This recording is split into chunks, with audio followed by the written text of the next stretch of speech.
So I thought maybe it'd be useful to start with just a brief discussion on the word dukkha, D-U-K-K-H-A. If you've been involved in the Buddhist tradition for more than a few days, you've probably heard it. But generally translated in many different ways. It's a hard word to translate from the Pali. There's really no single equivalent in the English language that I feel is really comprehensive and a good translation. So we often just use the word dukkha. Most often it's translated as suffering. Ajahn Jeff has introduced the very commonly used version now of stress.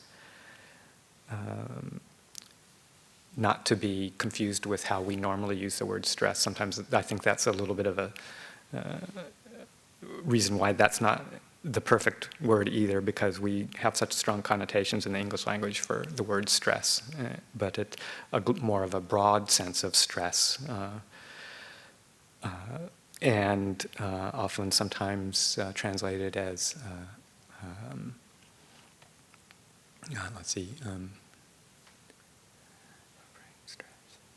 unsatisfactoriness, which doesn't have a lot of soul to it, but I think is pretty accurate in terms of the breadth of the term dukkha.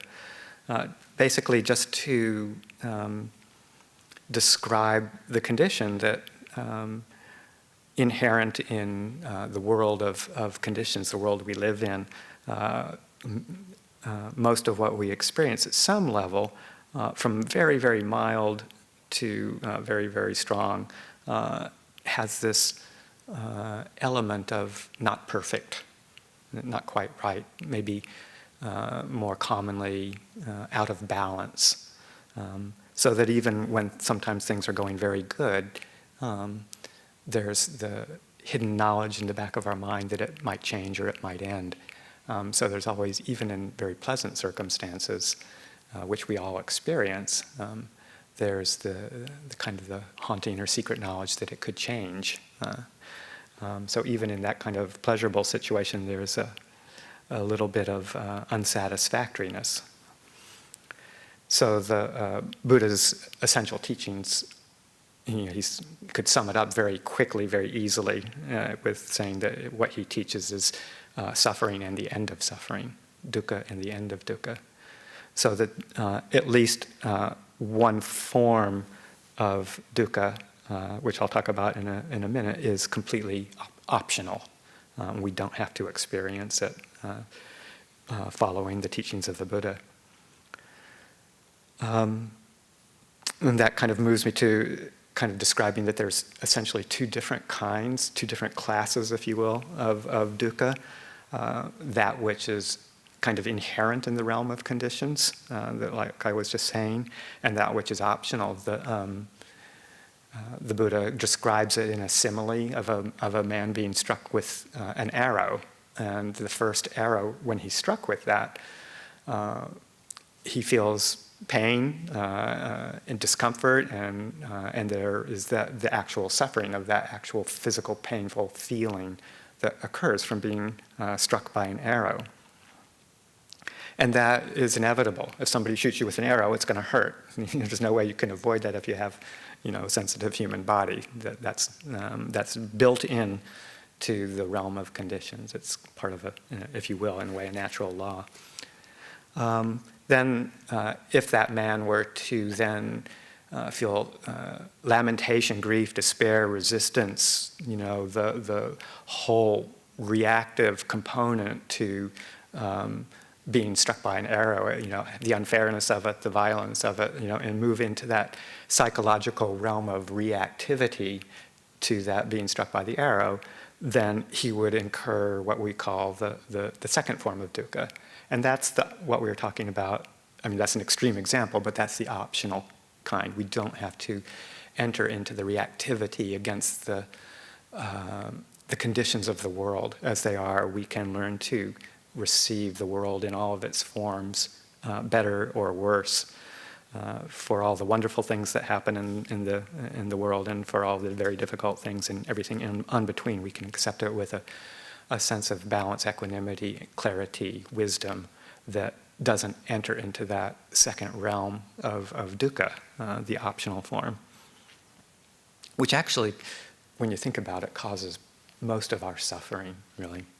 Sometimes it can be summed up in the phrase, which many of you have heard, that in this human condition, pain is inevitable, but suffering is optional. So. And then the first noble truth of the Four Noble Truths of the Buddha is really just the bare fact that there is suffering. Of course, the good news is from the third noble truth that there is an end to suffering, and the fourth of being a path. The second being that there is a cause for it to be realized. But the first noble truth of just plain there is suffering, acknowledging the fact that it does happen in the world, both the inevitable kind and the optional kind. And that we have a duty towards that. Of all the Four Noble Truths, there's always a duty associated with it, and that the duty of the first noble truth of there is suffering or there is stress, there is unsatisfactoriness, is to be understood. The word in the Pali is parinya, and many of you will recognize that from when we chant the Dhammacakka Sutta. It means to be fully understood. It's a full kind of understanding, a penetration, a deep understanding of what this suffering is all about. And then moving on to fully developing the path, leading to the cessation of suffering. So just a brief description of the terms that we're talking about. And that there are times when, like these past fires that we've had, very close to home, right up Tom Kai Road, right actually on our property. Most of you know the Redwood Valley fire in October came over our ridge and onto our property, and within probably 50 feet of one of our huts down here. And then from all around the ridge, the fire came as well from three sides. And we were quite fortunate that it didn't come any further. From people on site, the firefighters on site, they were quite amazed that the fire actually shifted just as it was coming onto our property and started to retreat. Whether it was just a fluke of the winds changing the direction, or there were some forces out there looking out after us, hard to tell. And we certainly had a lot of good forces on the property looking after us with all the fire crews. But just our monastery, the monastery next door, Mount Tabor monks, were all our properties were both safe. Unfortunately, just right on the other top of our ridge, the small retreat monastery center from the Thai tradition. They weren't living up there. They have their main monastery in San Francisco, but that was completely demolished. So very close to us, this happened. And then just 2 miles down the road, you've all passed through it. You've seen the complete firestorm that came through that night, wiping out many residences, a number of lives lost. 2 of our Upāsikas here, Dee and Sandra, lost their houses. So very close to home. And many of you who don't live in this area, like in Sonoma County, the same night, all the fires there happening. Seems like it's happening again down in Southern California right now. Big fires happening as we speak. So these are times that are eye-opening, challenging, wake-up calls for a lot of people. We were evacuated here ourselves for a little bit over a week, not knowing what would be happening to the monastery until just a day or two before we came onto the property again. So dealing with a lot of uncertainty, a lot of concern, and unknowing, what's going to be happening in the future.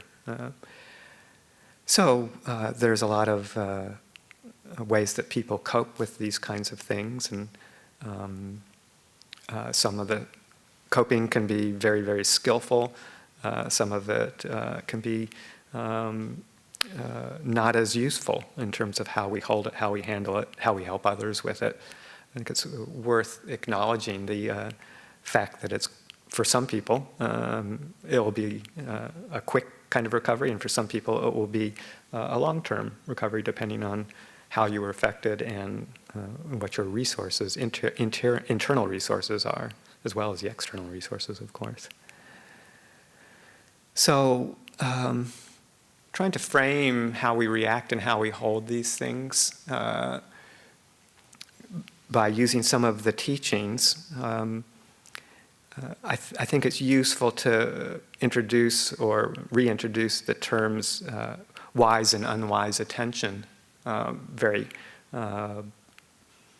often used terms from the Buddha, who would describe attention as a basic mental factor, and that we have the ability to develop ways of directing our attention, how we view, what we choose to look at, what we choose to bring into our lives, what we choose to attend to, is one of the major factors of training the mind and training how we can learn to suffer less.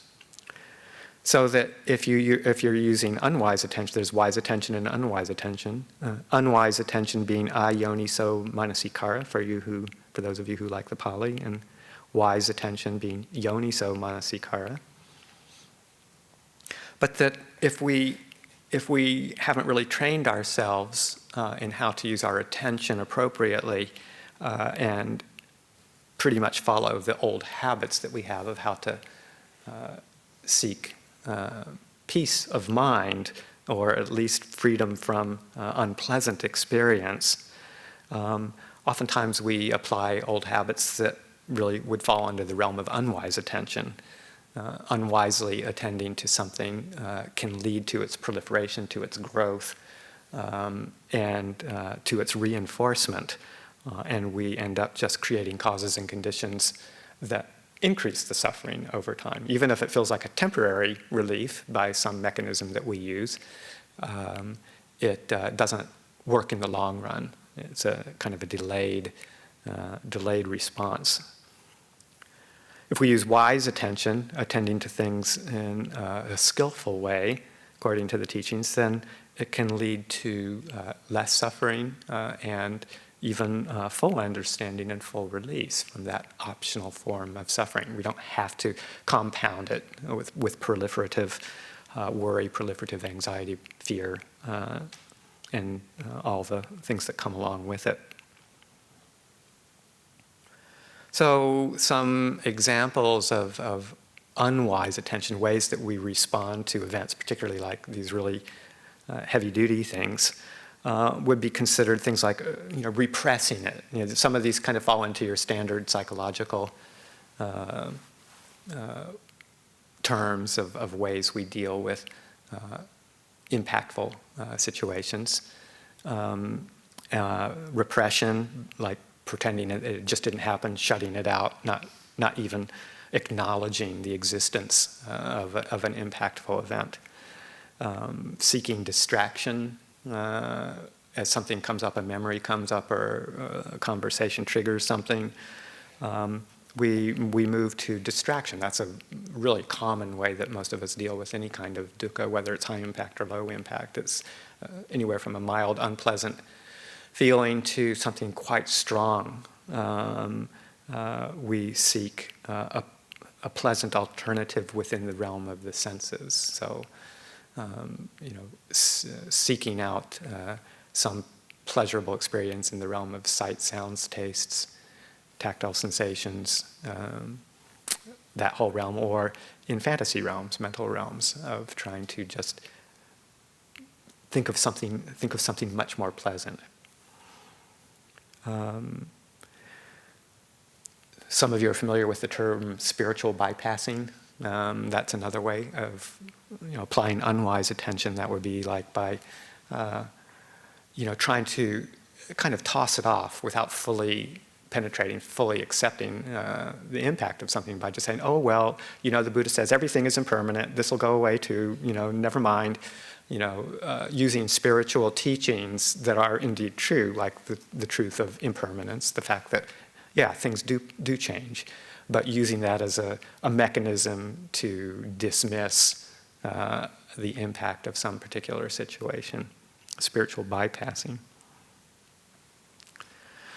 Also, kind of on the other hand, sometimes you can apply unwise attention by like repetitively recreating the story in your mind, reliving it mentally over and over and over again, through conversation, through just, rumination, obsession, to the point where it recreates that pain, that panic, that fear, that anxiety, whatever it is that we experienced with the initial stressor event.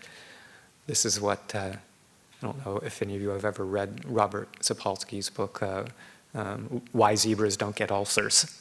It's a great book, but it's basically pointing to the fact that, we have these stress responses in relation to very impactful events. And he uses the example, of course, of zebra on in the plains where being chased by a lion, and that the zebra's stress response kicks in, and then all of these metabolic processes start to take over. Energy goes full tilt. The zebra is able to escape, and then the lion gives up. The incident is over. And very quickly, the zebra just recovers and goes back to grazing.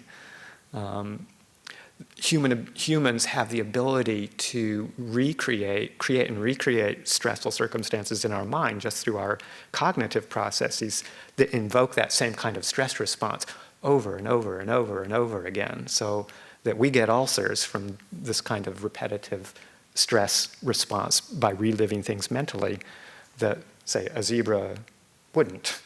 So that's why zebras don't get ulcers, and we do. So just to give that kind of example of repetitive obsession and remembering and application of unwise attention to keep recreating circumstances when we don't need to do that.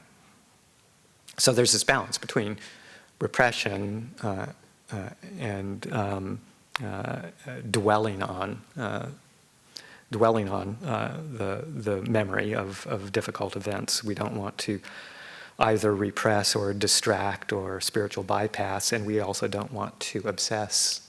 And finding that balance, finding that middle road, often takes a bit of time after an event like this, depending on what our habits are. Wise attention, coping with these kinds of things,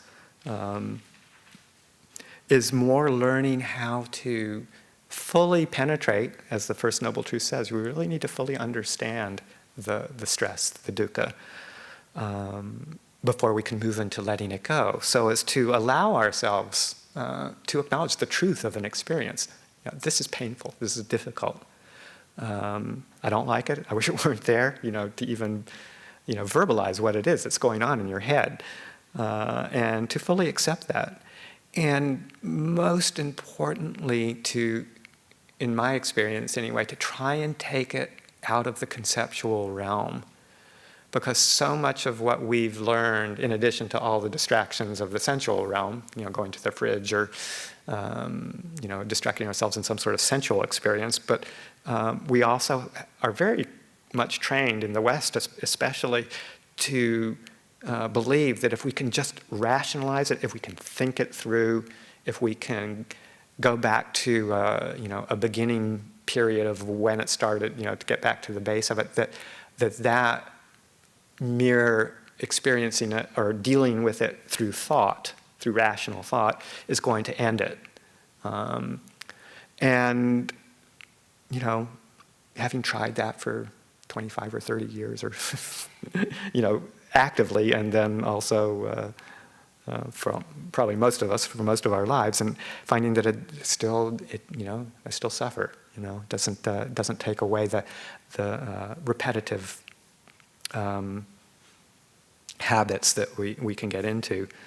Not to discount the approach of developing some psychological understanding, but it just doesn't seem to go far enough in most cases. So taking the experience, and particularly as we have moved beyond the actual experience and find ourselves maybe reliving some of it or recreating some of it, to when that perception arises, this is all a mental perception that's going on, right? It's a mental event that we're experiencing over and over again. To when that arises, and all the feelings that start to come up with it, to try and really literally drop the story, to try and not indulge in the mental reliving over and over again of the event time after time, to drop the story and allow yourself to just feel the raw emotion, moving towards a bodily experience, so that we can. And this takes a bit of strength of mind, and some people say, "Oh, it's bordering on repression." But I think there is a difference between skillful and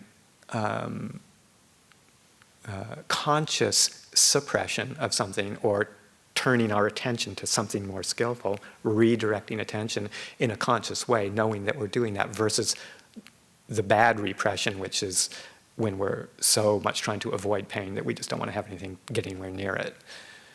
So there's a difference between consciously knowing that something is happening and redirecting our attention to something more skillful. So to go to just the raw emotion, the fear, the anxiety, the anger, if that's what we're feeling, whatever it is, just to know that emotional state of mind, emotion being a combination of mood, energy, different ways that we experience it in the body, accompanied by a quality that we can identify, say, as anger or fear or anxiety. And then to feel that to a certain extent, but then to actually move towards dropping the emotion. Again, taking the mental strength to refocus our attention again, drop the emotion, drop the anger, drop the anxiety, fear, and to see if we can move into just experiencing it as an energy in the body, a pattern of energy in the body. Again, it means really, really focusing on what we call this kaya sankara, the bodily formation, that particularly in relation to the in and out breathing. And if we do this in a period of quietude, we're moving with the in and out breathing and acknowledging at the same time the impact on an energy basis of this particular emotion. So we might really be tuning into a heat in the body, or a clenching in the gut, or the feeling that is really painful in the chest. All of these things that are unpleasant, that are always there anyway, but we're not usually paying much attention to them because we're so much trying to distract ourselves or get away from it because it's unpleasant. That's the natural tendency, isn't it, to get away from unpleasant feeling, no matter what it takes. But at some point we have to fully penetrate, fully understand that stress, that suffering, as in the First Noble Truth, to be understood. And to do that in a very effective way means to bring it into that actual energetic experience, what's happening in the body. Use the breathing to go into it, to be with it, to acknowledge it, and to be willing to experience it until it has its own life.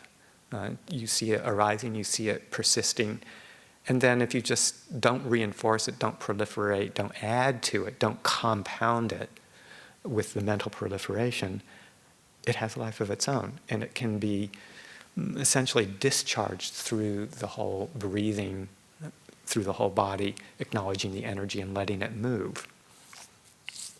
And that takes experience and it takes time. It's not something that happens immediately, and then there's resistance to it because we're not used to it, and we really have a very strong tendency to want to just do something else to distract ourselves. It's very hard to stick with it sometimes, to get through that initial unpleasantness of really giving it full attention. But if we're at a place where we can do that, then it has some usual very good results. Just a few comments about helping other people, because we're often in that situation where we have the ability to be with other people, our friends who've experienced this, we've experienced it ourselves, we start to develop some skills and want to help other people as well. And just trying to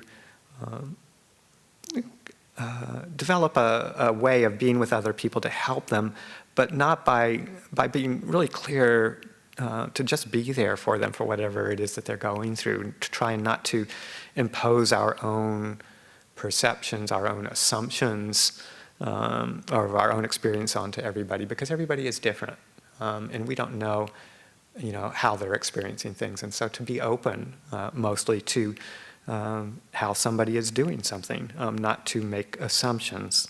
We can use open-ended questions that don't try and channel people into different things. We can explore things, and we, most importantly, just have to set an attitude of acceptance of whatever it is that people are going through.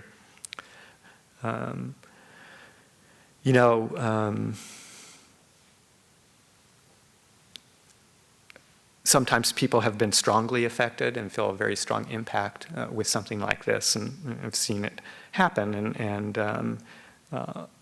there's a tendency sometimes for people to maybe not want to touch it because it's too painful at that point, and we have to be with somebody in that situation to allow that to happen. We don't want to force people to look at something sooner than they're ready to, just part of a normal grieving process. That shock sometimes is actually an appropriate mechanism to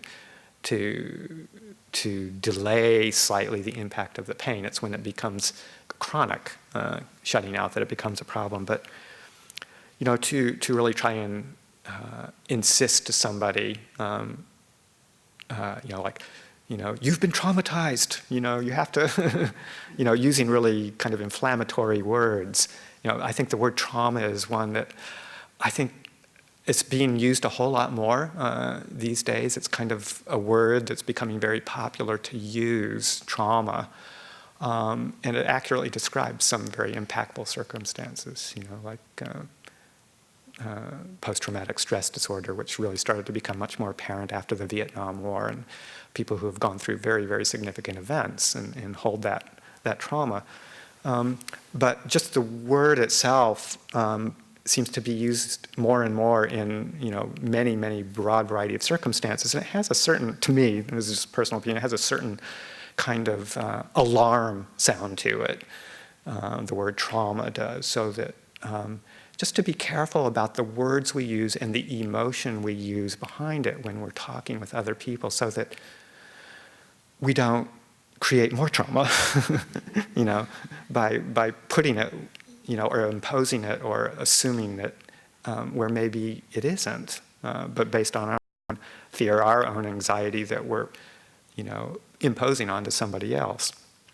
So to realize that that does happen to people, and to be accepting with it, but not to insist that, they've been traumatized and they must deal with it, but to just be more gentle and allowing, and be with them just where they are.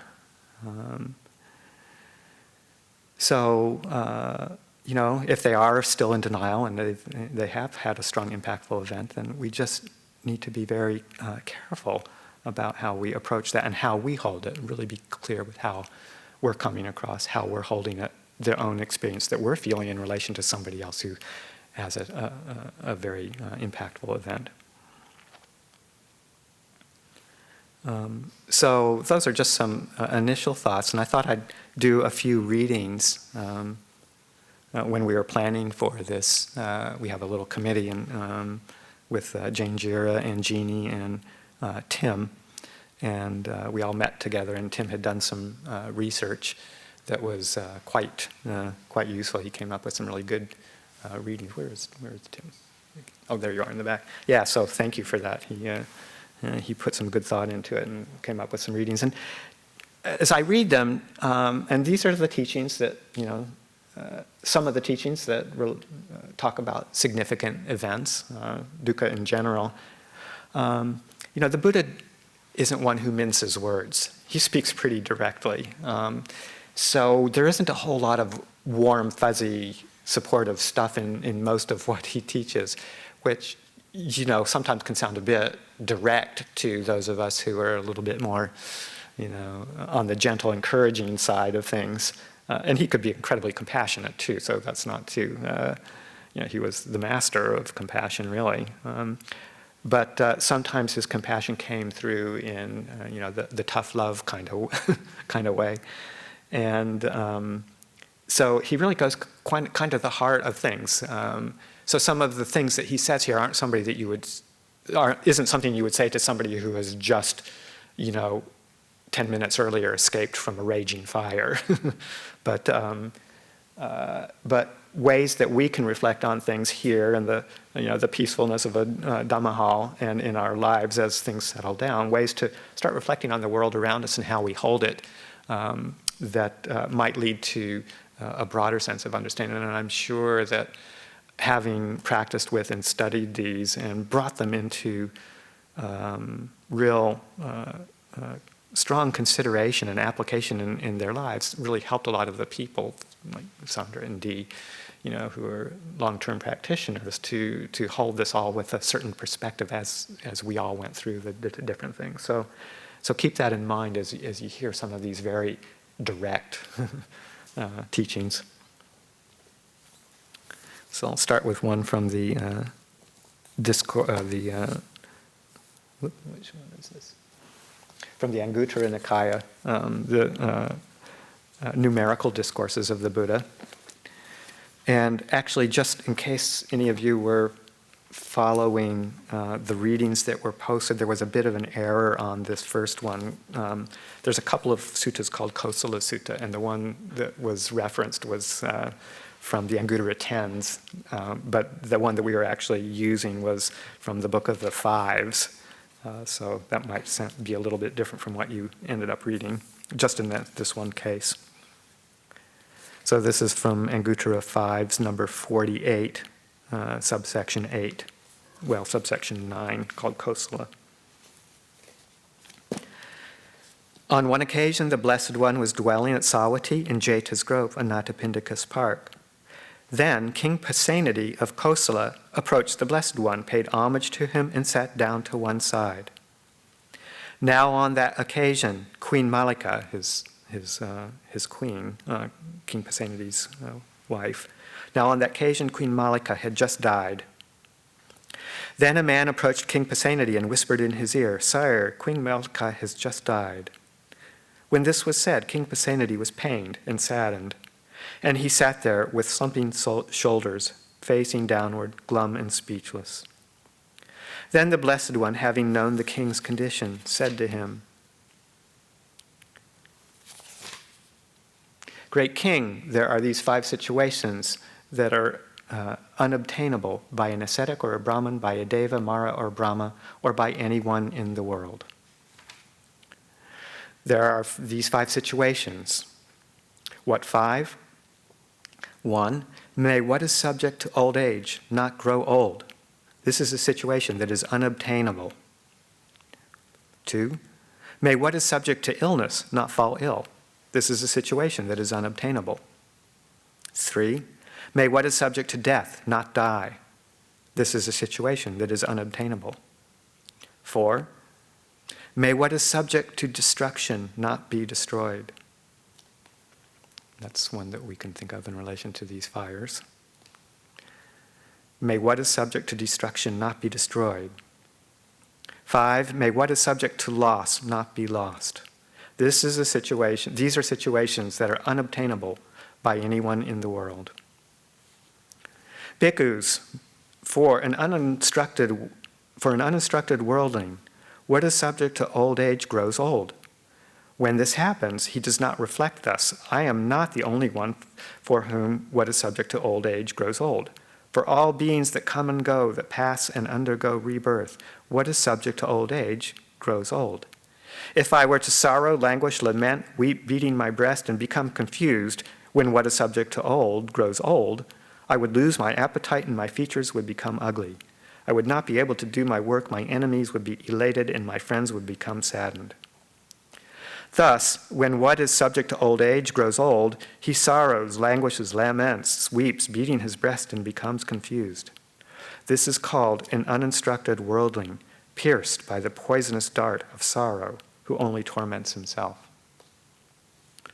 Then he applies that same formula to illness, death, what is subject to destruction, and what is subject to loss. And then, of course, goes through the opposite recension of, for one who is an instructed noble disciple, they do hold that reflection that I'm not the only one.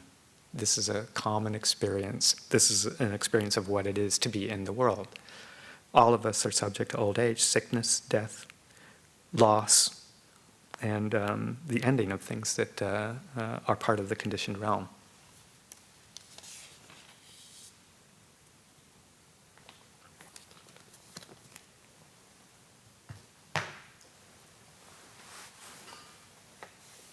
Many of you are familiar with the story of Gotami and the mustard seed, and I found that to read out. It's a little bit long, but it's a very lovely story.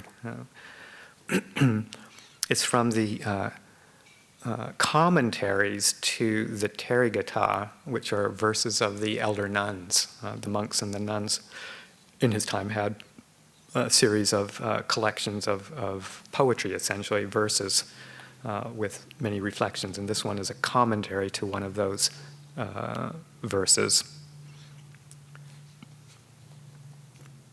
After flowing on for 100,000 ages, she evolved in this Buddha era among gods and men, in a poor family in Savatthi. Her name was Gotami Tissa, but because her body was very skinny, she was called Skinny Gotami. When she went to her husband's family, she was scorned and called daughter of a poor family. Then she gave birth to a son, and with the arrival of the son, she was treated with respect. But that son, running back and forth and running all around while playing, met his end. Because of this, sorrow to the point of madness arose in her. She thought, before I was one who received only scorn, but starting from the time of the birth of my son, I gained honor. These relatives will now try to take my son in order to expose him outside in the charnel ground, the burial ground. Under the influence of her sorrow to the point of madness, she took the dead corpse on her hip and wandered in the city from the door of one house to another, pleading, "Give medicine to me for my son." People reviled her, saying, "What good is medicine?" She did not grasp what they were saying. And then a certain wise man, thinking, "This woman has had her mind deranged by sorrow for her son. The Buddha will know the medicine for her," said, "Mother, having approached the fully awakened one, ask about medicine for your son." She went to the vihara at the time of the teaching of Dhamma and said, "Blessed one, give medicine to me for my son." The master, seeing her situation, said, "Go, having entered the city, into whatever house has never before experienced any death, and take from them a mustard seed." "Very well, sir," she replied. And glad of mind, she entered the city and came to the first house. "The master has called for a mustard seed in order to make medicine for my son. If this house has never before experienced any death, give me a mustard seed." And then the reply, "Who is able to count how many have died here?" Then she replies, "Then keep it. What use is that mustard seed to me?" Going to a second house, to a third house, and on. Her madness left her and her right mind was established thanks to the power of the Buddha. She thought, this is the way it will be in the entire city. By means of the Blessed One's compassion for my welfare, this will be what is seen. And having gained a sense of spiritual urgency from that, she went out and covered her son in the charnel ground. She uttered this verse, "It's not just a truth for one village or town, nor is it a truth for a single family, but for every world settled by gods and men, this indeed is what is true, impermanence." And so saying, she went into the presence of the master. Then the master said to her, "Have you obtained, Gotami, that mustard seed?" She replies, "Finished, sir, is the matter of the mustard seed. You have indeed restored me." And then the master uttered this verse, "A person with a mind that clings, deranged to sons or possessions, is swept away by death that comes, like mighty flood to sleeping town. Or we might say fire to a sleeping town. At the conclusion of this verse, confirmed in the fruit of stream entry, she asked the master for permission to go forth into the homeless life.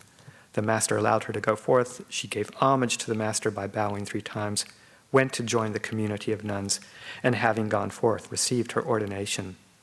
It was not long before, through the doing of deeds with careful attention, wise attention, she caused her insight to grow, and she became an arahant.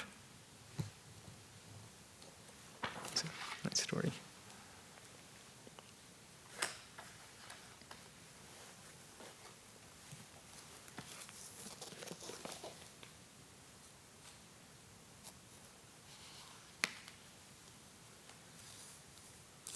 From the Majjhima Nikaya, Middle-Length Discourses, Sutta number 13.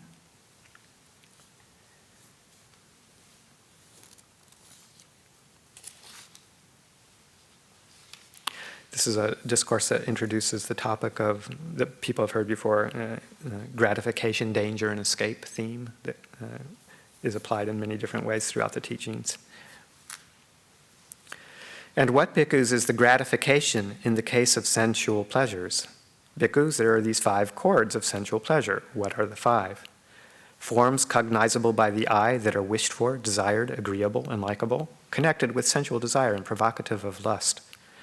Sounds cognizable by the ear, odors cognizable by the nose, flavors cognizable by the tongue, tangibles cognizable by the body that are wished for, desired, agreeable, and likable, connected with sensual desire and provocative of lust.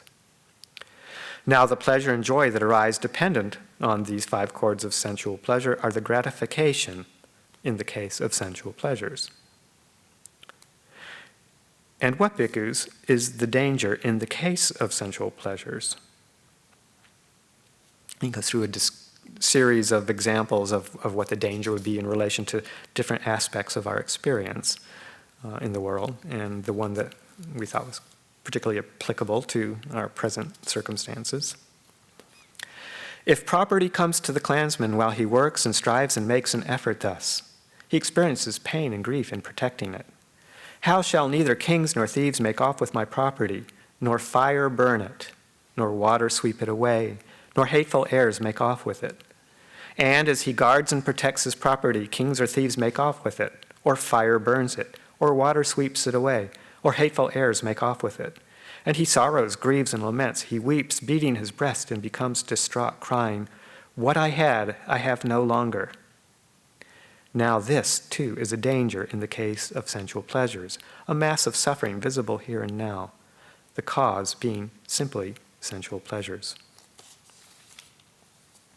And what, bhikkhus, is the escape in the case of sensual pleasures?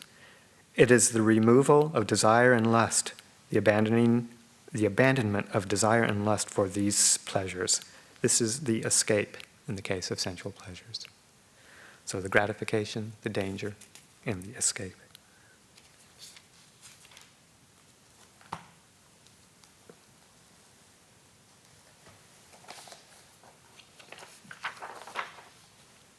And from the Samyutta Nikaya, the Connected Discourses.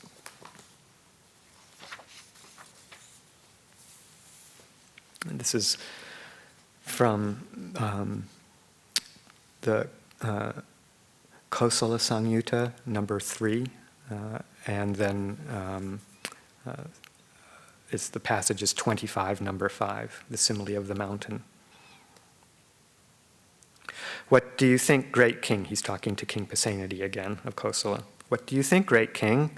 Here a man would come to you from the east, one who is trustworthy and reliable. Having approached, he would tell you, "For sure, great king, you should know this. I am coming from the east, and there I saw a great mountain, high as the clouds, coming this way, crushing all living beings.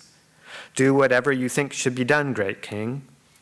Then a second man would come to you from the west, a third man would come to you from the north, a fourth man would come to you from the south, one who is trustworthy and reliable. Having approached, he would tell you, "For sure, great king, you should know this. I am coming from that direction, and there I saw a great mountain high as the clouds coming this way, crushing all living beings." If, great king, such a great peril should arise, such a terrible destruction of human life, the human state being so difficult to obtain, what should be done? And he responds, if, venerable sir, such a peril should arise, such a terrible destruction of human life, the human state being so difficult to obtain, what else should be done but to live by the Dhamma, to live righteously, and to do wholesome and meritorious deeds?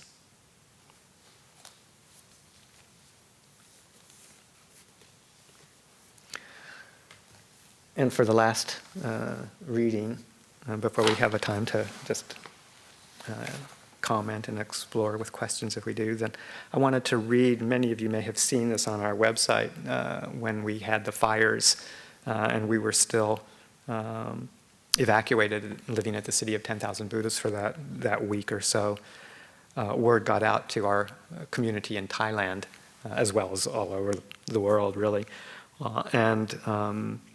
We got this email from Tankovilo in Thailand, and it was during the situation of Longpor Liam, the leader of our monastery, the Western or the Sangha in Thailand, the abbot of Wat Pah Pong. Longpor Liam was visiting at Wat Panana Chat on their katina. And he asked Ajahn Kevali, the abbot of Wat Panana Chat, he asked Ajahn Kevali about the status of the fire here at Abhayagiri, wanting to know what the latest news was. And so Ajahn Kevali gave him the latest news, and Longpor Liam then responded, situations like this can be used as skillful means to sharpen one's wits. If one has the Dhamma as one's foundation, then there's really no problem. You can see the Buddha's wisdom in his allowances for the suspension of Sangha Kama, that is, in allowing the Sangha to adjust their routines when there arose various natural disasters, such as forest fires, flooding, or other external inconveniences. There, he is acknowledging that our lives are, to some extent, quote, subject to the winds. But these things don't have to touch the heart of a practitioner. With wisdom, you can look at things from different angles. You could think, for instance, that the fire was celebrating the new Abhayagiri Dhamma Hall's completion. And he smiles. At this point, Tankovilo asked Longpor Liam if he had any words of encouragement or advice for the Abhayagiri community. Longpor Liam then responded, nope. No encouragement, he chuckles. Just a word of reminder of what the Buddha said, anicca vata sankhara.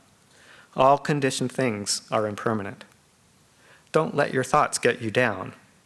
This is just the stuff of the world. That's all it is. The world is just like this. We should learn to think more broadly. Just as the trees there grew naturally, so too fires just happen naturally. You can't fault the fire. It's just doing what fires do. When it's cold out, we love the fire, right? It's just an aspect of nature. It's a normal thing. Think about things in different ways. In some ways, forest fires are easier to deal with than floods. With floods, you're never sure when the water will recede. Our suffering depends on how we think about things. At least not so many people have lost their lives. In war, people die by the millions. And in a way, the fire has brought people together. Think like this. There's an old saying, if a country's leaders are hot-headed, then disasters will belay the country. He chuckles. Maybe that's what's happening in America.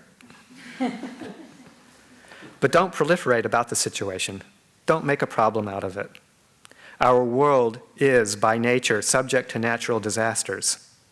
People think too much about themselves. This is attadipatteya, or taking one's own self as one's governing principle. What one should do is to take the Dhamma as one's governing principle. Dhammatipatteya. Then there's not much to it.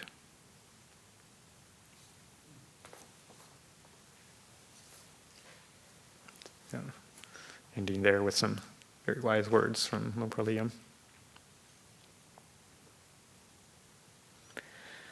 So maybe we just take a few moments to see if people have some comments or questions or reflections from some of this introductory readings, comments.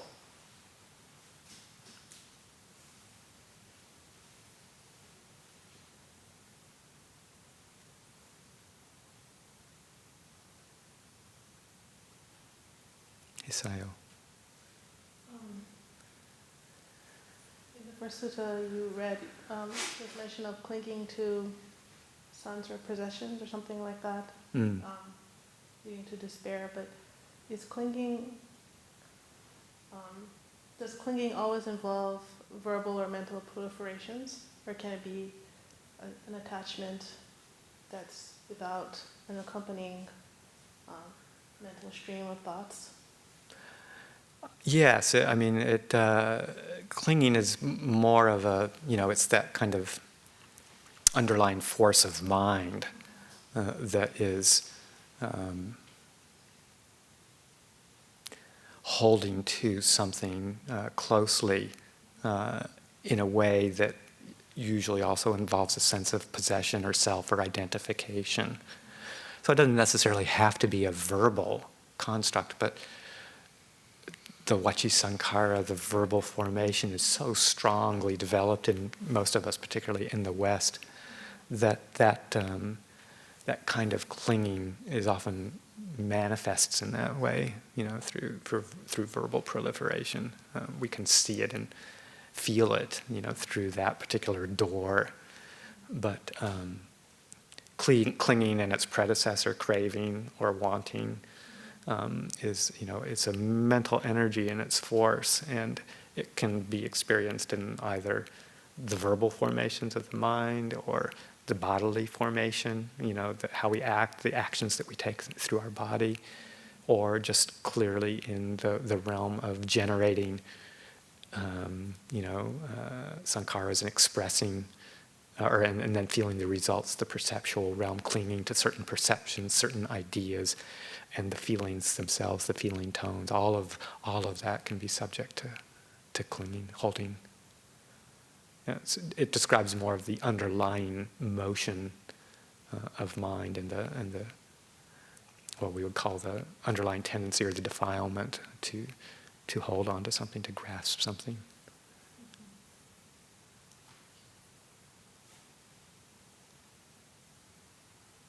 Yeah. When I think about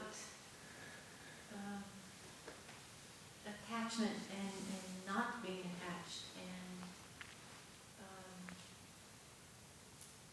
sorrow and grieving, like as an adult human being, the capacity to follow what the Buddha teaches and to say nothing is permanent. I can do that for myself, or I'm learning to do that for myself. But it is the innocent that holds my heart, like a child or an animal who does not have this capacity to follow this belief, this thought, this way of being in the world. And so, has the Buddha provided an insight into how do you let go of feelings for the innocent? I let go of something for myself, but when the innocent person is harmed, how can I let go of that? Yeah, it's a good, it's a good question, because our capacity as adults, with all of the requisites and the good fortune, if you will, or at least the good karma, to come into contact with the Buddha's teachings is, it's a very rare opportunity, actually.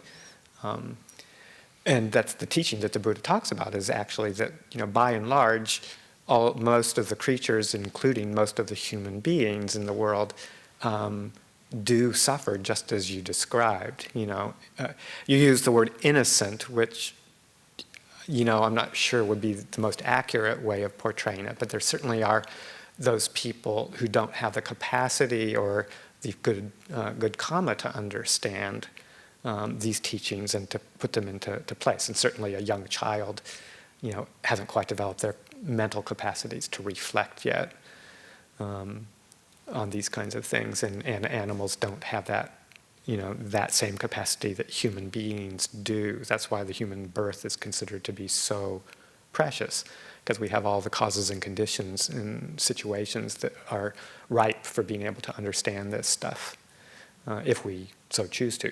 And as you know, probably 99% of the world chooses not to. So they suffer in the same way, as children, as animals. So it's just reflecting on that and knowing that. And your sense of compassion is a natural one. It's one that arises. You see people who are suffering and you kind of think, well, there is a perspective that a person could take on, and then they maybe wouldn't suffer in the way that they're suffering. And they either don't have the capacity at this point in time, or they're choosing not to. And so your heart goes out to them. It's the response of seeing suffering and knowing that there could be a solution to at least that second form of suffering, the suffering that is optional. And people just aren't, they're just lost, so the heart goes out. So that's a natural response. And that's okay. That's good. Where it becomes unnecessarily painful for you in that situation is if you don't understand that there are certain things that come about by causes and conditions, like these people aren't ready, the circumstances of their lives, they haven't been exposed to it maybe, they don't understand it, they're caught in habits like most of us are most of the time that, that cause us to keep repeating the same ways of not seeing things clearly. So they're caught in that, as oftentimes we are. And just seeing that's, you're seeing it with equanimity, being able to hold that as a truth, that there are people and beings that don't have the capacity to understand in the same way that we are starting to.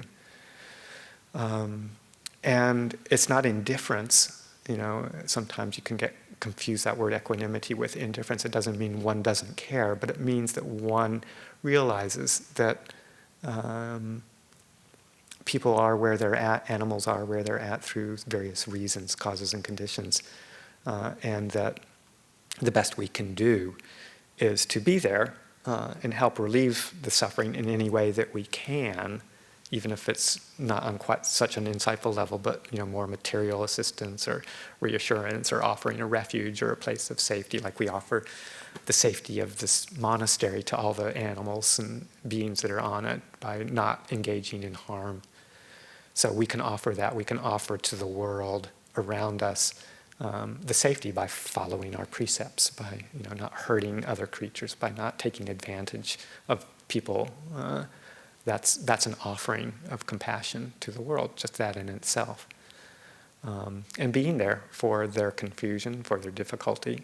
And if the opportunity arises, in your own experience, and if you can do it from a settled, equanimous state of mind, to offer that support and to be there for them and to help them understand how they can let go of their own suffering, little bit by little bit, without forcing our views and our opinions and our wisdom on other people.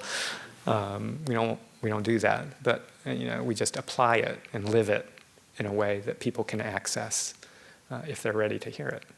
And if they're not ready to hear it, then we accept that with equanimity. Tim. Would it be correct to think of the pain or anguish we feel when we see an injured animal, for instance? Would it be correct to see that as a second arrow? The pain or anguish that we feel? Yeah, the suffering that, when we see an injured wild animal, we're unable to help is clearly injured and suffering, that always really tears me up. Yeah. And I'm just wondering, should I view that? I mean, For me, I would view that as the first arrow. It's like you're just, walking through the forest, and all of a sudden you see this, impactful side of a creature who's in pain, or difficulty or suffering. And the natural human compassionate response is, oh, that's impactful, that hurts. The heart is affected by that. The second arrow would be, this shouldn't happen. This shouldn't be this way. It's so unfair. Why is nature like this? Why did that mountain lion, wound this poor thing? That's the second arrow. That's where you're adding to the painfulness of a situation by questioning the naturalness of something like that. yeah, I guess I was thinking of the first arrow as their injury, but the first arrow, it's exactly Yeah. what you're saying. It's mine, so shouldn't try. I can't avoid the first arrow. Yeah. I can just. Not if you're a human, living, sensitive being. So to the extent that there's some optional suffering Yeah. to that, Yeah. I can work on that. Yeah. And you'll see, the more you do that, you'll see that that first arrow, that painful reaction, if it's not reacted to, if it's not clung to, if it's not resisted, but it's just held with clarity and truth and honesty, but without the clinging or the attachment or the resistance, that more and more and more the second arrow is less and less of an impact in your life. Or you may still react with the second arrow business, kind of at the beginning, but you'll catch yourself sooner the more you the more you experience it and the more you practice with it. You'll catch yourself sooner and it won't last as long. Yeah. Rick? Yeah, this is a good subject because I'm putting it together with the trauma aspect about things. And something when you said about trauma, it's a shock to the system. It's kind of how I understand trauma. Mm-hmm. It's something that was unexpected and then you get shocked. Mm. And so it does get into the nervous system. And there's something that when you're saying, Tim, it's like, so when that first happens, and so I hear in the teachings, and I've been like playing with this in my head, sorrow, lamentation, it's like we feel sorrow, we grieve, and part of sometimes I read the teachings, it's like, oh, you don't have to go into all that, but when the system's first shocked, seeing an animal, someone close to you, someone that gets lost, the shock of our system, the naturalness to actually release it is shaking and tearing and crying. And so for me, it's like separating, making sure for my aspect, because this is just a teaching, and I don't have the Buddha here to ask him that question, that it's like it's natural to want to see something like that and to grieve. What the second arrow could be is I should not be crying and I should not be grieving. I shouldn't have feelings because I care. I shouldn't have compassion, and I can be berating myself for having feelings, for having compassion, which could be, to me, as often I see as a second arrow of suffering. Oh, I shouldn't be grieving, or we have a loss, I should get over it, our world. Well, that's the spiritual bypassing bit. Yeah, so it's like, so to me it's kind of playing with all those things because we resonate with one another as human beings with the animals. It's the caring of the compassionate heart. So we will kind of shake and tear and grieve, and yet that's also the way through it. Yeah, I try to take it, it's like, that's okay. I'm not saying this shouldn't happen because it did just happen. This is what happen to people in life. This is how people treat each other in life. And how to work with all that, with just kind of, as you said in the beginning, that straightness and lack in the teachings. You don't hear, the emotional aspect, by the time it's getting to us, or, those little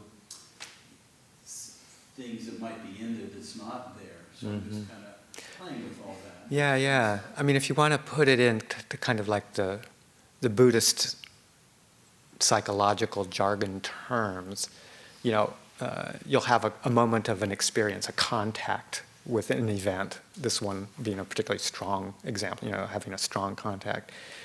And it brings up, it's immediately brought into the world of perception and feeling.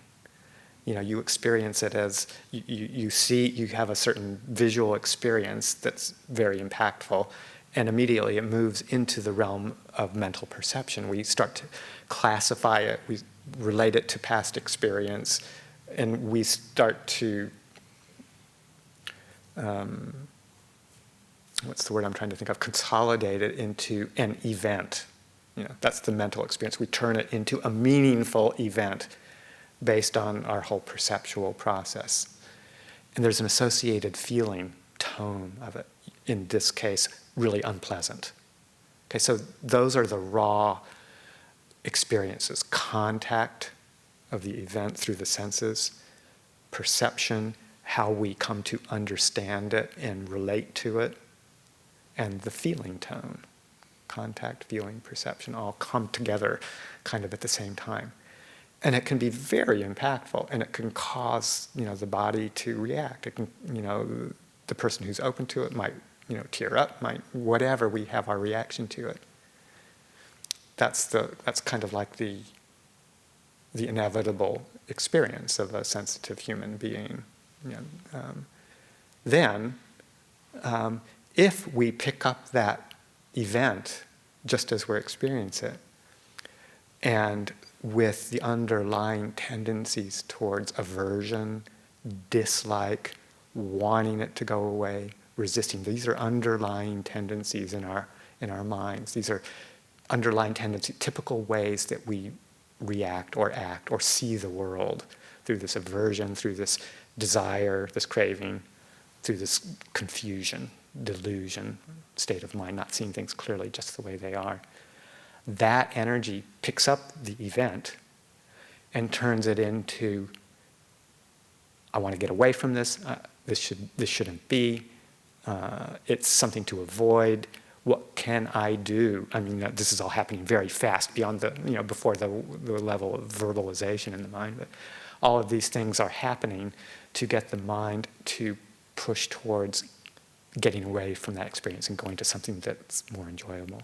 So all the rationalizations, all the lamentation, the beating our breast, the questioning why, all the reactions in body, speech, or mind, that's what triggers the second arrow. That's what we can avoid. So if you hold just to the first arrow of feeling the contact, the perceptual process, and the feeling, if that's where you keep it, it has its impact, but it arises, it has its own life. You don't reinforce it, you don't keep it going, and it passes away. Yeah, I would say that's the piece I'm looking for. And when you say keep it going, there could be certain experiences that it doesn't end the first hearing. It may have a week or months because it was hugely shockful impact, but that it will go away because someone's not saying, it's like, well, this shouldn't have happened. Oh, it happened, and here's what it feels like. Yeah, because we have to take its course, and that's where I'm kind of, my own personal thing is the playing with some of these teachings where, is it saying it's like, okay, you felt it, now move on. Yeah, no, and yeah. It's like, well, it may be moving on 6 months later because Sure. it was so impactful to you. Yeah. And I want to make sure I don't convolute the teachings, when the Buddha's saying, don't go sorrow and lamenting, Right. But it's like, well, that's just what's coming out right now. I understand this is the nature of life. These are things that happen. And so I want to make sure I'm clear on all that. And because, these events can really make a deep impression, even if you're pretty clear when it's happening, the memory of it will still trigger. You might have, you still have a memory of it that comes up, a cellular memory that comes up in a way, weeks, months, years later, depending on how impactful it is. But oftentimes, the extent to which it is held there for it to come up again is to the extent that we haven't maybe completely felt its impact, which isn't any kind of value judgment on a person's ability. It's like most of us are really right there with clinging on to things in some way or another, even on a subtle level. They stick. And it's not until we're completely, free, an arahant, enlightened, that these things don't stick. We still may feel their impact. And if we were to refresh our memory, like 6 months ago or a year ago, we might still feel a twinge again, but we would still not hold it. We would still just experience it. Even the Buddha had, feelings of pain and pleasure. And even Ajahn Chah talks about, still having the ability to feel anger, feel pain, things like that. But he knew how not to hold it. He knew how not to cling to it, so that something would come up, it would be experienced, and it would go away. And he never, the Buddha, the enlightened being, wouldn't create new karma from that ignorance, from that pain. They wouldn't act on it in terms of either words, actions, or even mental proliferation, mental inclinations. But it doesn't mean it doesn't come back up as a memory experienced again, let go again. Yeah, I kind of felt that in the one teaching where when Sariputta died, and I forget the other monk, and he goes, "There's a hole in the community." Yeah. He's just saying, "There's a hole in my heart." Yeah. So it's like I take that as like, wow, he was really feeling this. He was really touched.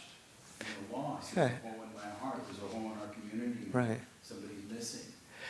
Yes, absolutely. He felt it to its fullest extent, and he also didn't hold on to it one bit. He didn't cling to that sense of emptiness. He called it, not emptiness in the traditional sense, but there's something missing here. That I feel that. I feel that. I feel that. Pure and simple. No more. I feel that.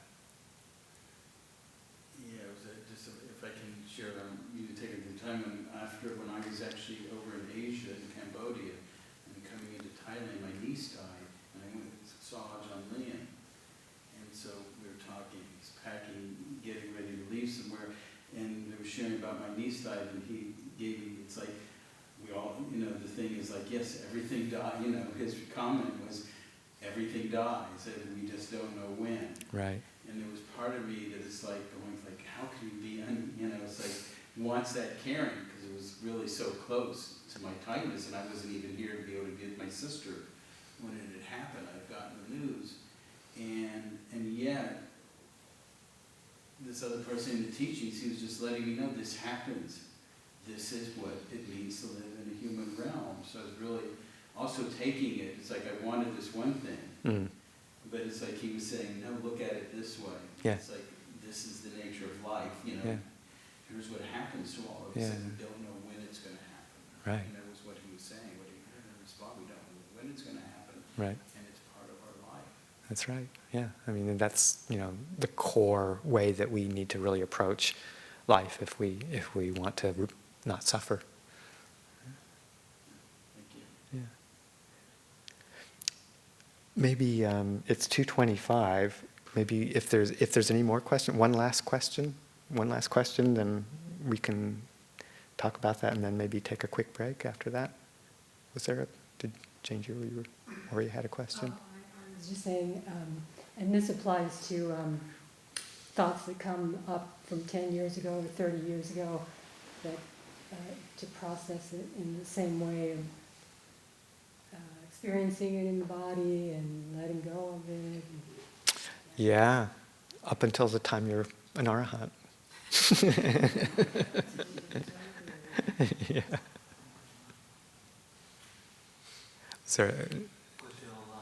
There is a question. Okay, that was since Maria's was a quick question. We can do one more.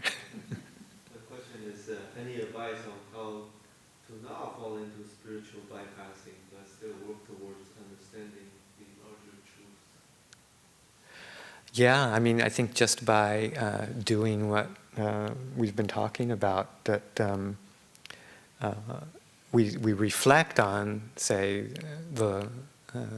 the truth of impermanence, the truth of transience, just by experiencing it and watching it in our very own lives, in our very own body, and that if we come across an impactful event, to do just that, to allow it in, to experience it fully, to not immediately dismiss it, but to watch impermanence right in the here and now, so that when we're attending to the bodily experience, the event as an energy kind of occurrence in the body, we watch it through the lens of Dhamma, through that perspective of impermanence. We watch it as it arises. We watch it as it persists. We watch it as it passes away. And that's really realizing the truth of impermanence. It's not just thinking, oh, it'll go away. That's not realizing the law or the truth of impermanence. That's just understanding it on a very, conceptual level. But really understanding arising, persistence, and cessation is when you bring it into that right here and now experience. See it happening right in this very moment. Okay, we'll take a break, and the way we talked about it at the committee for the next bit is to maybe come back into a few small groups where people can just discuss some of these things, particularly on a more personal level. If you've been impacted by some major event recently, or have a memory of one, or just want to listen to other people's experience, that's fine. Practice either sharing or listening with some of the ways that I talked about, to be there just to explore open-ended questions and hear what might be going on for anybody. So how many people do we have? 1, 2, 3, 4, 5, 6, 7, 8, 9, 10, 11, 12, 13, 14, 15, 16. Par for the course. Well, why don't we just go ahead and get started? Sometimes we have a kind of a report from each group, but I think maybe we could just kind of bypass that, and if people from any of the groups or anything came up in the groups that anybody would like to mention, or just have a period of time for some more comments and questions before we kind of move into the final bit. So just to open that up again for either people in here or in various parts of the world. Ying told me that we now have somebody tuning in from Israel. Welcome, from halfway across the world. So.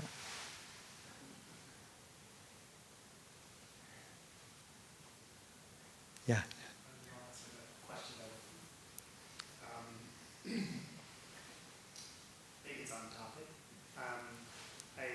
Some time in family life, and I think about, the monastery is organized in a certain way, in a worldly way. It's organized, it seems, and it seems to be fairly evil place to be, and people know how to do stuff. So there's a set of rules, a set of worldly rules. And, sometimes I reflect on how I wish I could have a little bit more order in the family. But people come here expecting to do that or get accustomed to that, whereas a family doesn't have all that same set of those preconditions don't necessarily exist. And so I was just wondering, the extent. It's a struggle. I hope this is I'm sure you don't want to struggle to understand the balance between trying to set up some rules and boundaries for behaviors, and when to let some things go, or to be more equanimous.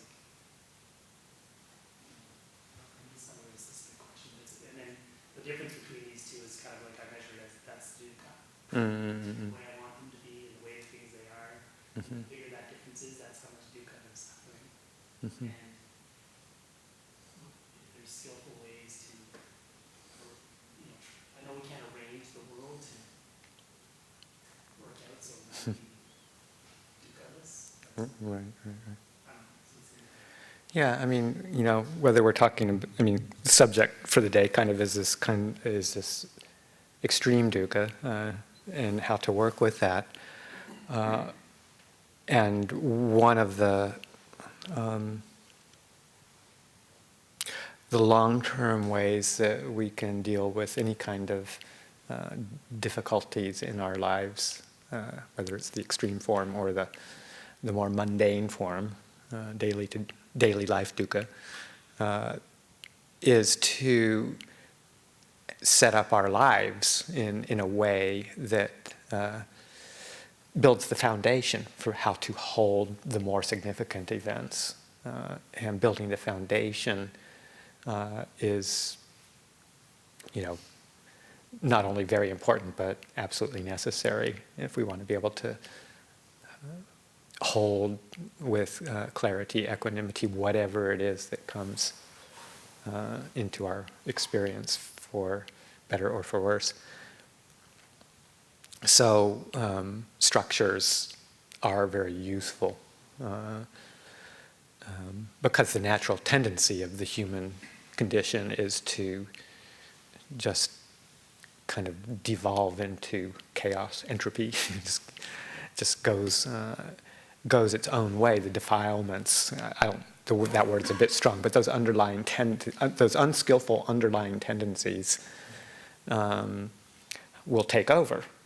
They're used to doing that, and that's the way they work. And until we've developed some wisdom, then they're powerful. They overwhelm us, whether it's incredible craving or incredible anger or confusion, anxiety, fear, or even small doses of all of those.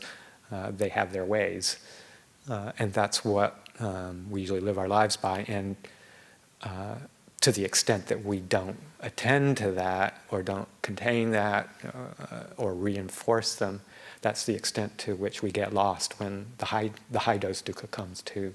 Normally we can kind of muddle our way through life without having to think too much, because the human realm is generally, at least our human realm, in the Western world, is generally, pretty pleasant on a material level. We suffer more on the psychological level than, say, many other societies who are dealing with very acute physical needs. But so we choose, to put structure in our lives that help contain, to some extent,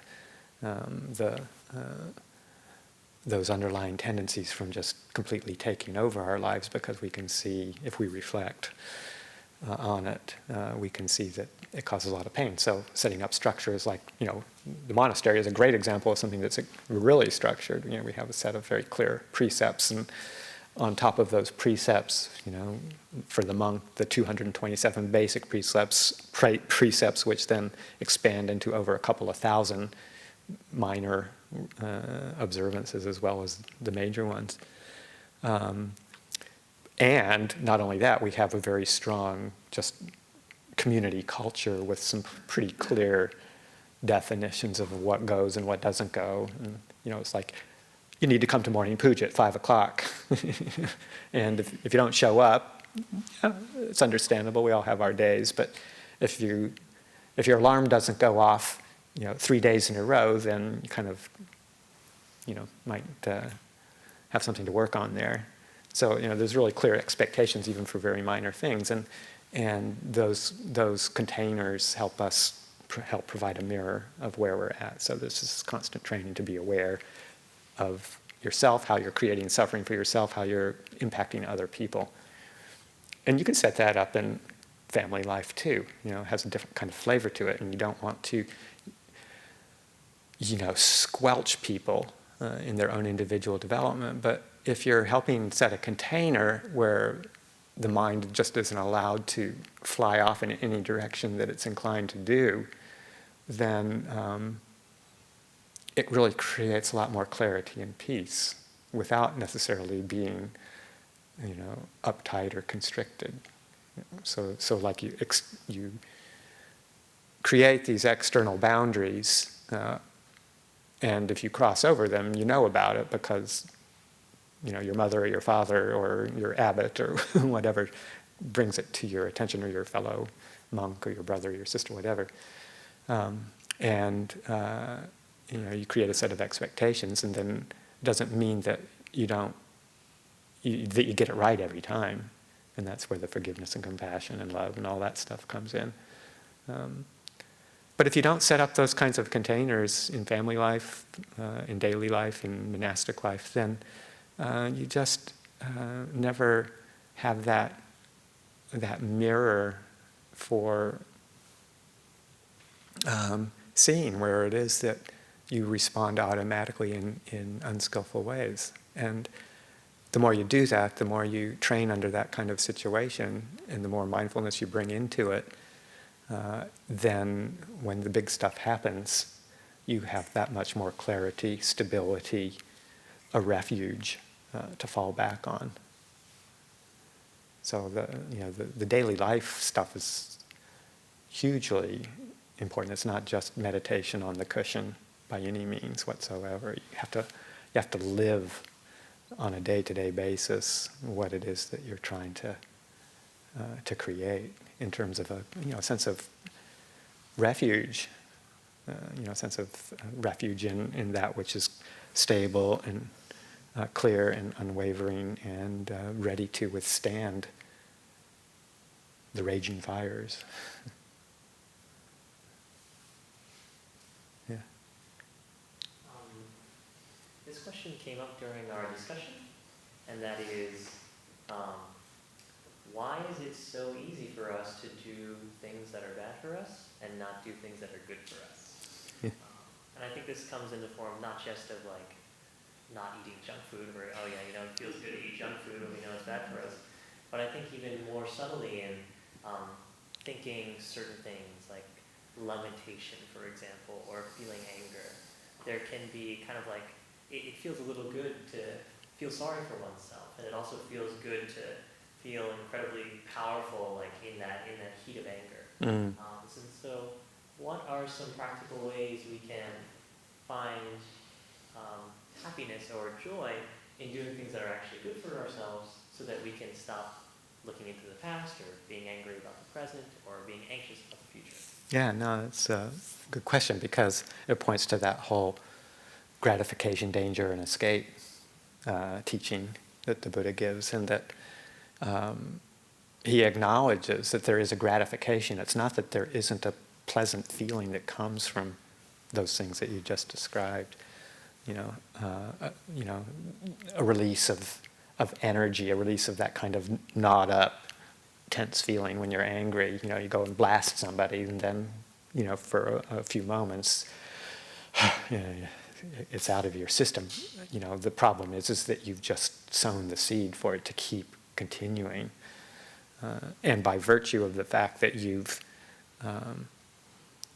blasted it out there without really comprehending it and understanding it and not reacting to it and letting it pass, you've actually increased your association with that kind of energy. So trying to get away from something by active resistance or pushing away or whatever it is that we're doing is really a form of reinforcing the clinging. You're actually creating the opposite effect of what you're trying to do. You draw yourself into association with it. And then, the law of karma says, you're going to probably experience that back. You blast somebody, then they've got the energy, and then they're going to blast you back, and you just keep on going. So it's just recognizing that, there is a temporary release. And it's a hard path, because you have to consciously forego that temporary gratification in exchange for a long-term gratification. So, you have to really, that's where you have to experience the dukkha of your mistakes. And you have to be willing to learn from them and reflect on them, and be willing to do that over and over and over and over and over again. Because, it's like Ajahn Chah, it's like 80-90% of the practice is making the same mistake over and over again until you just get tired of doing it. And then you just, there's got to be another way. And that's when you learn to restrain. Restraint is a part of the program. If you're about to, mindfulness catches this coming up, restraint says, don't say that. Don't say what it is that you're wanting to say. And if it's so hot, you need to just remove yourself temporarily from the situation and let the energy cool down.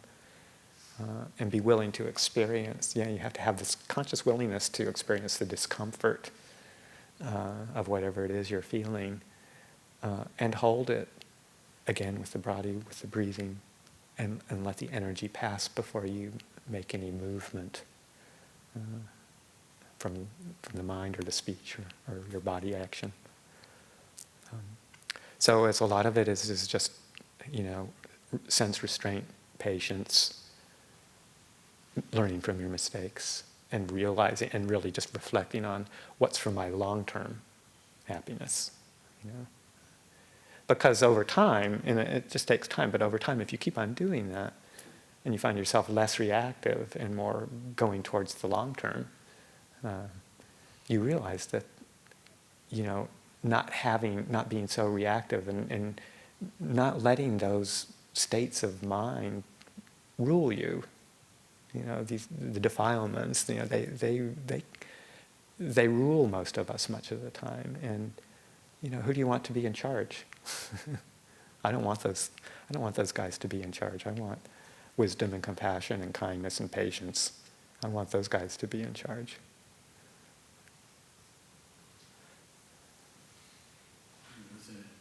Nurturing those qualities, I think the question is, how do I nurture those qualities so the other ones aren't as strong? So we don't have to respond and take it back and do those things. Yeah, right effort is both angles. Right effort is,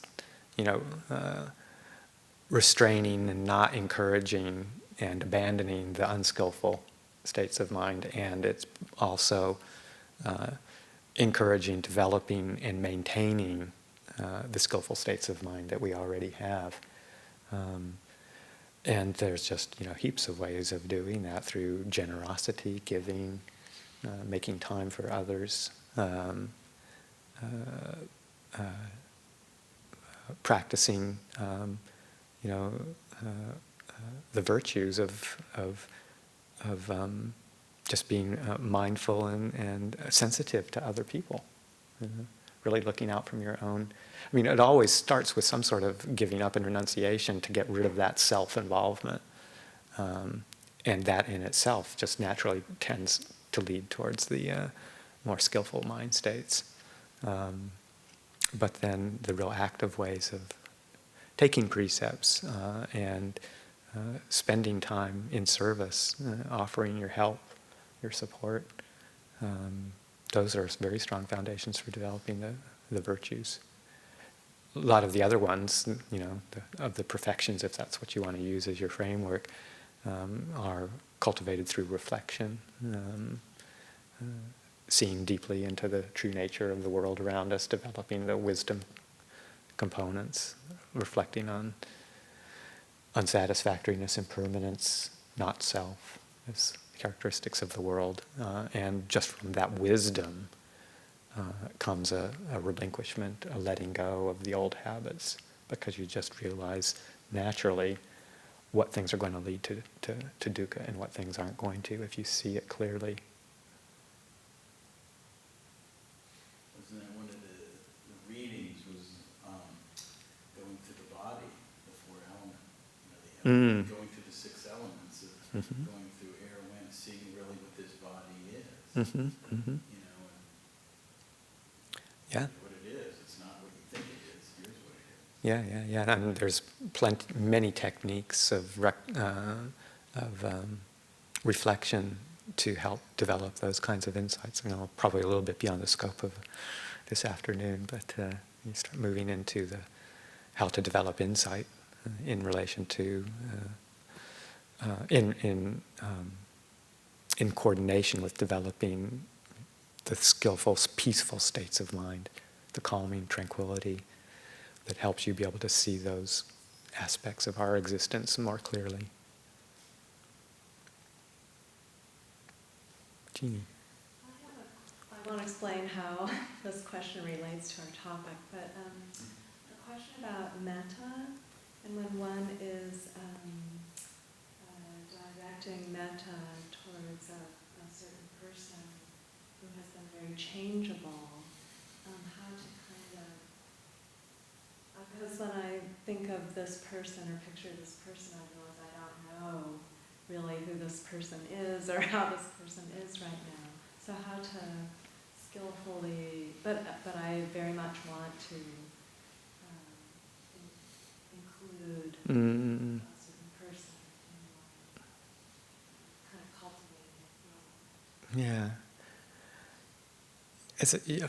Over time, for me, as I've kind of reflected on metta bhavana, development of loving kindness as a reflection or an abiding, little by little, I find that the kind of some of the ways like that it's generally presented as, you know, developing it and then sending it out. I mean, even in the teachings, the way we talk about, you know, it's like sending forth the qualities of loving kindness, compassion, altruistic joy, and equanimity. But I find it increasingly, I think, more practically useful to develop them very clearly as an experienceable energy in my own system through whatever means, recollecting the kindness that somebody else has showed me, you know, the attention or care that somebody has showed me, starting there, and then just bringing up the actual sense in the body, and then just holding that and being with that that feeling and refreshing it as I need to. You know, you use the object or the image to just keep bringing it up, and then, you know, it's conditioned, it's fabricated, so it will fade away. So you have to keep refreshing it with whatever object or recitation that is useful. But then to just dwell with that state of mind as intensely as you can do it, and invite other people into it rather than sending it out. And, you know, you just kind of allow the image of other people to join in the space that you're holding with that. And you know, most of us have absolutely no idea whether somebody else can feel that or not. But it's, you know, it's an internal reflection that you're doing. You know, you don't have to hold the condition of wondering what their state of mind is, whether they can receive it. You're just generating it, and you're just being there with it. And anybody who wants to come and join me, great. Yeah.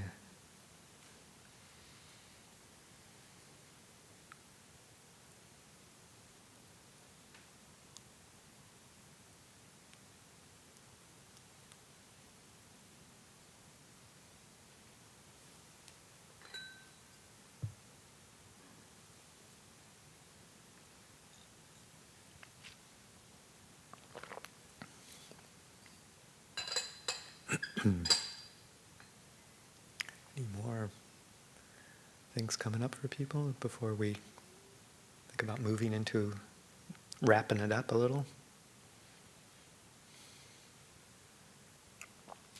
Okay.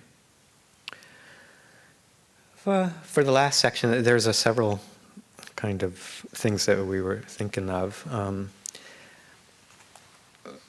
Moving more in towards what are some ways that we can continue to develop external supports as well as these internal supports that we've been talking about. What are some things to do on a real practical level? I think one of them kind of talked about just learning to give and receive support for each other so that we know how to do that when the time comes that we need to do that. I mean, it's real fresh in many people's minds, just those particularly in this community, and I'm talking about the broad, you know, Tom Kai Road community on the night of the evacuation and the days that followed, and our experience being all together, say at the city of 10,000 Buddhas when we couldn't come back to the monastery, and just incredible. And it's really this community, the Redwood Valley community, has been extraordinary in the coming together. And Lumpur Liam referred to it, as to really remember, how, he says, and in a way, the fire has brought people together, think like this. So to reflect on that.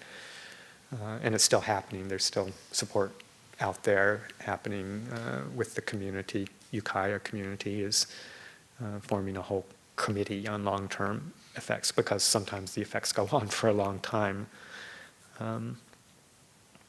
All the, the intensity is over, but there's still a lot of mop-up that has to be done,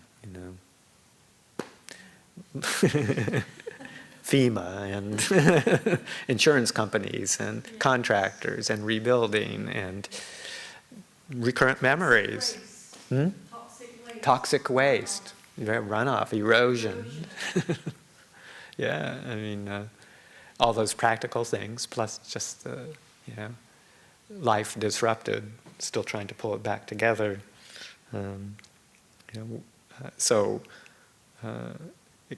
In some communities, people might be more inclined towards, like, okay, it's over, get over it. But for many people, it kind of goes on in small ways, but many small ways that add up to big ways. So networks like are being formed here to help, in the long term aftermath are very important. And we're really lucky to be in a community that's doing that. And yeah, just being sensitive to the fact that it's not, in a sense, it's still an ongoing thing. And, the reflection is, might happen again next year. Who knows? It's happening now in Southern California, as we talked about. Or it might be an earthquake or whatever, but just to maintain that sense of, if we don't support each other, it's not going to happen.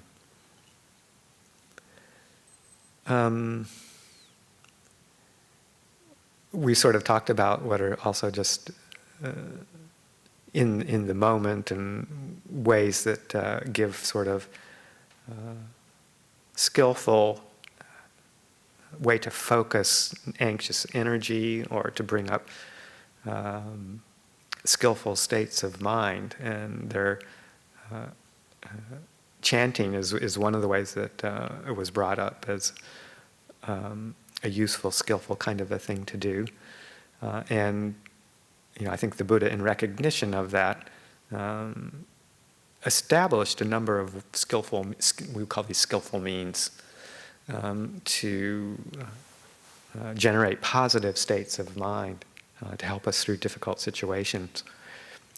So some of these chants that we do, that we were handed down, actually have what are called protective qualities. And it really ranges a whole gamut of opinions and ideas and ways that they're used, whether they actually have, some sort of magical quality or inherent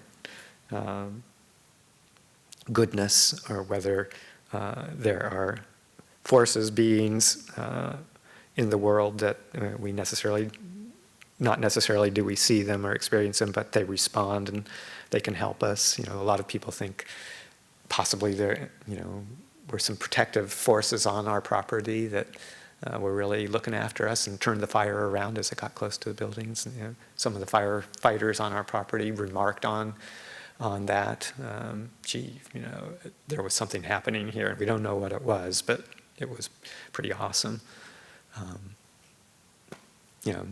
Most of us, none of us that I know of here actually know whether can experience that, but we're told that in the teachings that those are all quite possibilities. Some of the chants that we're given are to reflect on some of these things, to just acknowledge and put some faith into the practice, remembering the qualities of of the Buddha, the Dharma, the Sangha, the Triple Gem, how we take refuge in them.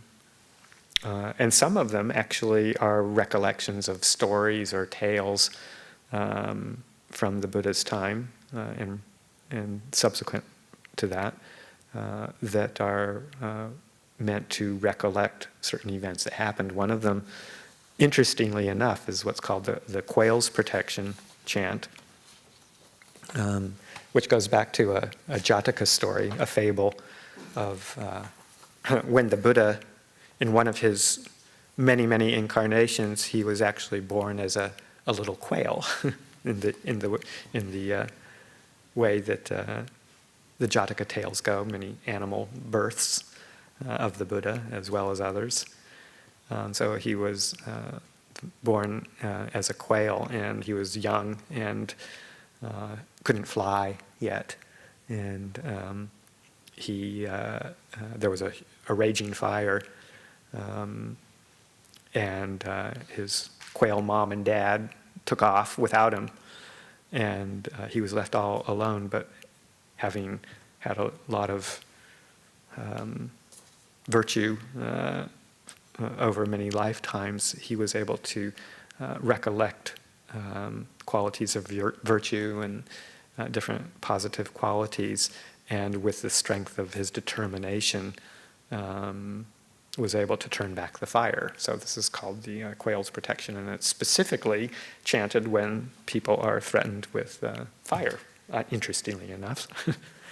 And we were told that there were a number of monastic communities who, when they heard about our fires, were digging this one out to start using. So we don't practice it very much here at the monastery because we're probably a little bit negligent. We should be. We live in fire country. But that's one that's in the chanting books, and if anybody's interested in it, it's in the second volume, the smaller one, in the Pali language, only on page 46. And I've got this handout here that I've made many copies for, so it's the last page of this if anybody wants to see the translation. The translation is, there is in this world the quality of virtue, truth, purity, tenderness. In accordance with this truth, I will make an unsurpassed vow of truth. Sensing the strength of the Dhamma, calling to mind the victors of the past. In dependence on the strength of truth, I made an unsurpassed vow of truth. Here are wings with no feathers. Here are feet that can't walk. My mother and father have left me. Fire, go back. When I made my vow with truth, the great crested flames avoided the 16 acres around me, as if they had come to a body of water. My truth has no equal, such is my perfection of truth. Kind of a sweet little story, you know. And certainly, if you're in the midst of wondering what's happening to your home or to your monastery, then you could do worse things with your time than reflect on that and recite this. And you know, whether it helps or not, who knows? But it's a skillful way to put the mind. Another one that's used in disasters is the Ratana Sutta, which is also in this volume 2 of the chanting book on page 36 in the Pali again, and on the sheet that I'll give to people to take home is the English translation. We don't have the whole sutta in the chanting book, so I've indicated in brackets which paragraphs are the ones that are included if you want to look at it and follow along. But it's just it was in response to a time when it was in Vaisali, there was a famine, and a lot of famine, death, pestilence, very, very difficult times, and the Buddha was asked to come and help out in whatever way, and so he did that, and he recited this particular discourse, and then had Ananda and other monks chant it through the area of Vaisali where they were going as a way of offering support, help, and it was able to, the strength of that and the strength of their purity, the people who were doing that helped to resolve and turn back the difficulties. So it's considered a real protective chant in times of disaster. And then just the general Itipiso Bhagawa, one that many people know about, that is essentially forming the heart of our morning chanting. It's not complete. The Itipiso is a separate chant also found in the second volume, but if you just go to the morning chanting, it's pretty much all of those qualities of recollection of the Buddha, the Dhamma, the Sangha that we recite every morning in the first part of the morning chanting. So those are 3 chants that, if you're inclined in that way, to get your minds around. And we were thinking about doing some, maybe just chanting them here, but since I'm the only monk, chanting just loses a lot of its impact when there's only one voice. So I think maybe I'll forego that. But if you go to our website, the Itipiso and the Ratana Sutta, I'm sure, are on there. And I don't think the Quail's Protection is. We didn't put that one on yet. So I just want, maybe just people can, I'll just pass these out and people can take them if they wish.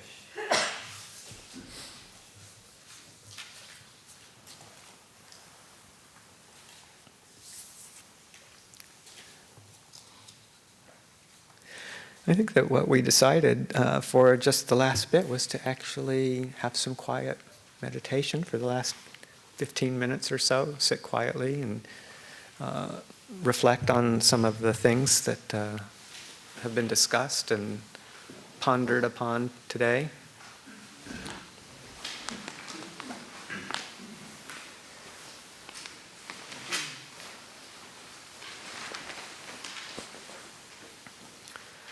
So finding a comfortable position to sit quietly for 15 minutes.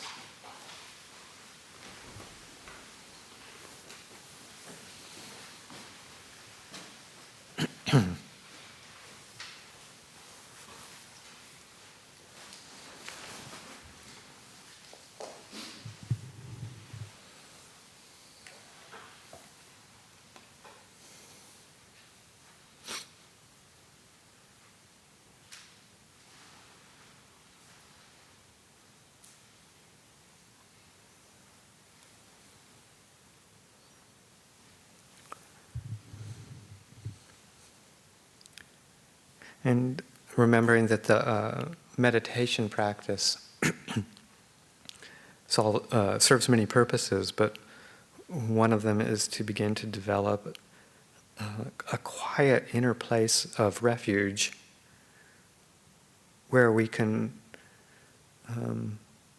see things more clearly. That's the whole idea. It in itself is peaceful, calming, and a very pleasant abiding when the mind settles, the body settles, the energies tone down. And it serves as a foundation, basis for seeing the arising of resistance, of difficulties, of unskillful habits, reactions, with enough clarity and a sense of safety, refuge, that we can let it go, we can restrain ourselves, not go into the old patterns.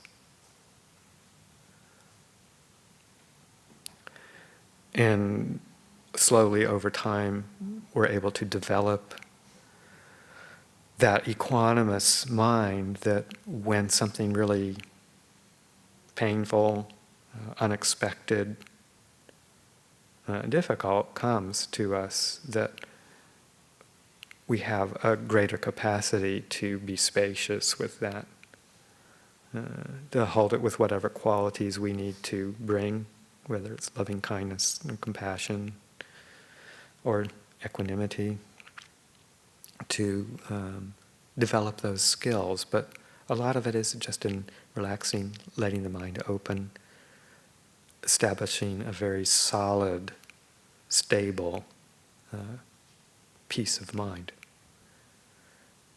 So just sit quietly, use the breathing as a point of reference, the whole body experience, breathing, bringing mental energies always back to the body, experiencing them, letting the breath take them away.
Why don't we close with just our normal closing chant.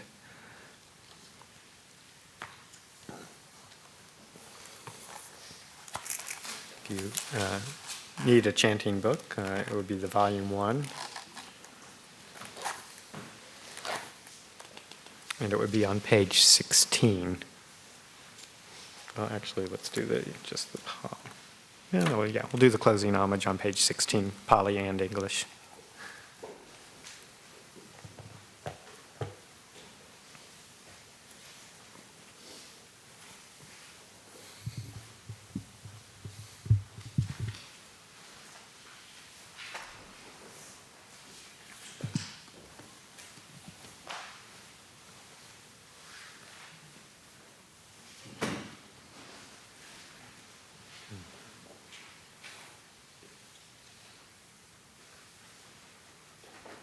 Arahan Samma Sambuddho Bhagava, the Lord, the perfectly enlightened and blessed one, Buddhang Bhagavantam Abhivademi. I render homage to the Buddha, the blessed one. Swakato Bhagavata Dhammo, the teaching so completely explained by him, Dhamma Namasami, I bow to the Dhamma. Supatipano Bhagavato Sāvaka Sangho, the Blessed One's disciples who have practiced well, Sanghang Namami, I bow to the Sangha.